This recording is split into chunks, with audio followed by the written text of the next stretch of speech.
Qu'est-ce qu'une vanité? Mais il veut nous endormir le Artenfax ou quoi? Mais non, tu vas voir, c'est cool.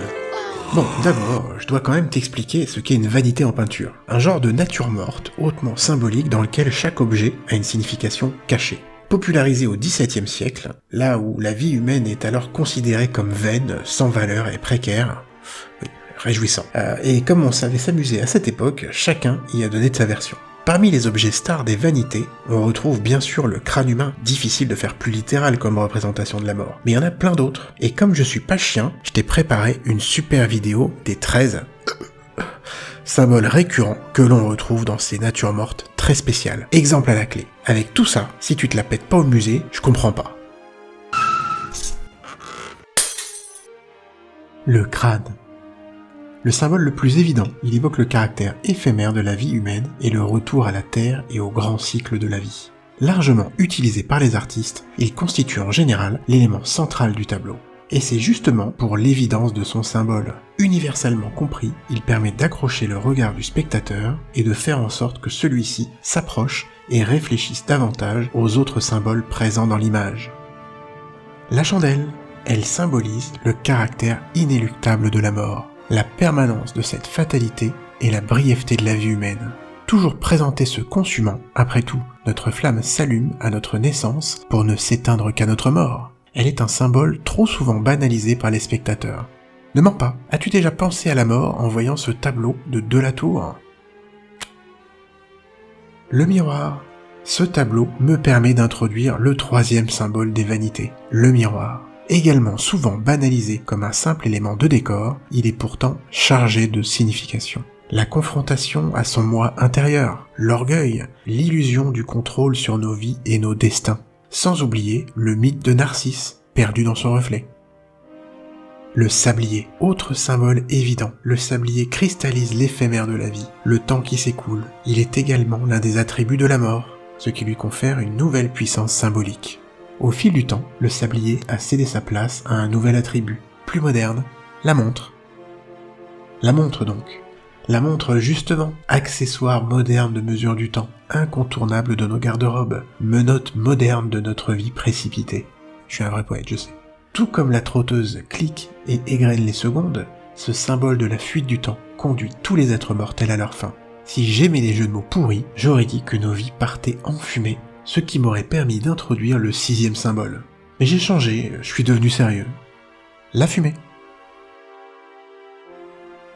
Mais en fait non, toujours le même, à la vie à la mort. Peut-être pas la meilleure expression vu le sujet. Bon, la fumée donc. Difficile de trouver un objet plus fugace et insaisissable qu'une volute de fumée. Outre l'évocation de la fragilité et de la fugacité de la vie, la fumée symbolise également la vanité, dans le sens vain des joies terrestres, car celle-ci se dissipe bien vite. Ce symbole n'est ni le plus populaire, ni le plus courant, certainement à cause de la complexité de représenter un objet éthéré. La bulle de savon. Ah, tu t'attendais pas à celle-là, hein? Eh oui, les bulles sont un autre symbole qui illustre la fragilité de l'existence. Outre sa symbolique purement littérale, elle fait également référence à la devise Est homo bulla. L'homme est une bulle, utilisée par des auteurs latins comme Varron et Lucain.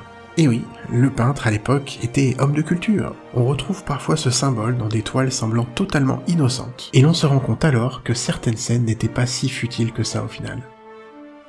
Les fleurs. Restons dans la symbolique de l'éphémère encore un instant. Quoi de mieux qu'une fleur pour dénoncer le caractère fugace d'une vie, de la beauté. Il n'est pas rare d'en voir des représentations fanées ou d'apercevoir quelques pétales tombés d'un bouquet. Maintenant tu sauras que ce n'est pas parce que l'artiste a mis trop de temps à peindre son chef-d'œuvre. Bien souvent, il les aura lui-même détachés afin de véhiculer un subtil message. Le grégou. Le papillon. Tant qu'à faire, autant en finir avec les symboles fragiles. Le dernier se trouve être le papillon. Nul n'ignore que ses délicates ailes se froissent au moindre geste brusque et que son existence est fugace.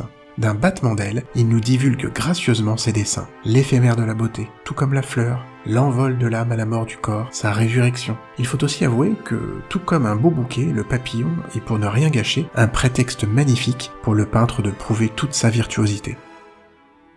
Le livre, passons aux symboles les moins évidents et les plus complexes à la fois. Comment ça ? Le livre, un symbole si noble? Eh bien oui, ouvert, il représente la vanité du savoir, sa vacuité dans le grand schéma de la nature. À l'inverse, fermé, il symbolise la sagesse spirituelle, celle qui mène au salut de l'âme. Comme souvent, la symbolique trouve sa source dans la religion. Les instruments de musique. Après la culture et la littérature, on s'attaque à la musique. Sacrilège! En peinture et dans le symbolisme, il représente la vanité des plaisirs terrestres. Car il faut bien l'avouer, que ce soit l'art, la littérature ou la musique, ces activités sont effectivement accessoires et inutiles du point de vue de la subsistance et de la perpétuation de l'espèce. C'est d'ailleurs ce qui rend ces disciplines si indispensables à l'humain, animal tellement soucieux de se soustraire au règne animal. Le verre de vin. Dans la même lignée que les instruments de musique, on trouve le verre de vin, qui porte la même symbolique que nos amis précédents. Logique, là où l'eau est indispensable, vitale, vecteur du cycle de la vie, l'alcool, et plus particulièrement le vin, n'a d'autre fin que le plaisir humain, l'ivresse, la décadence.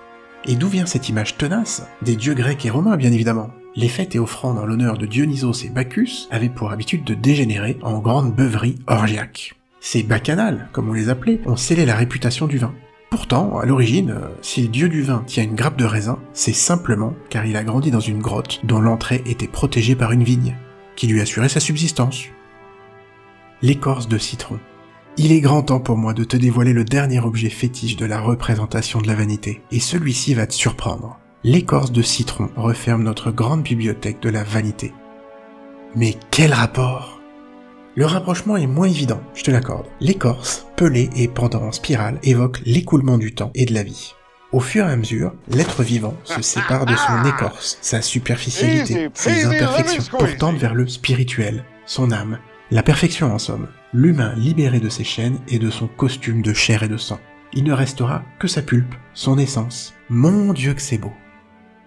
J'espère que cette vidéo t'aura permis de découvrir les stratagèmes mis en place par les artistes afin de faire passer leur message, souvent au nez et à la barbe des néophytes. Désormais, quand tu tomberas sur une nature morte, tu n'y verras plus une vulgaire coupe de fruits, un faisan ou une vieille carafe. C'est un peu comme si tu avais commencé artiste LV2, non?